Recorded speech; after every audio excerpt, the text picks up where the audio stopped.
আবু সাইদ মুগ্ধ, আবু সাইদ মুগ্ধ।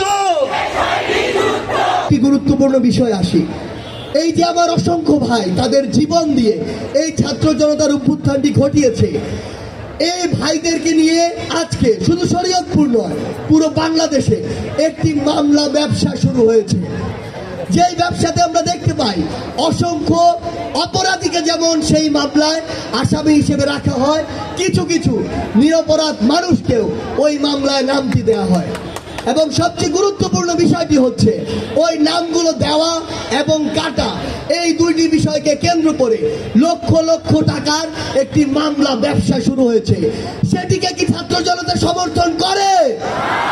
কোন নির্দোষ মানুষ ঠিক বিগত 16 বছরে যেভাবে বাংলাদেশে নির্যাতিত হয়েছে, যেভাবে মামলার দ্বারা হয়রানি হয়েছে, বিভিন্নভাবে ক্ষতির শিকার হয়েছে, আবার এই ছাত্র জনতার অভ্যুত্থানের পরে কোন একজন নির্দোষ মানুষ ভিন্ন কোনো আঙ্গিকে আবার যদি সেই নির্যাতনের শিকার হয়, সেটিকে গিয়ে ছাত্র জনতা সমর্থন করে? আমরা জানি এই সুরেও ছিল একসময় আওয়ামী ফ্যাসিস্টদের অধ্যুষিত এলাকা।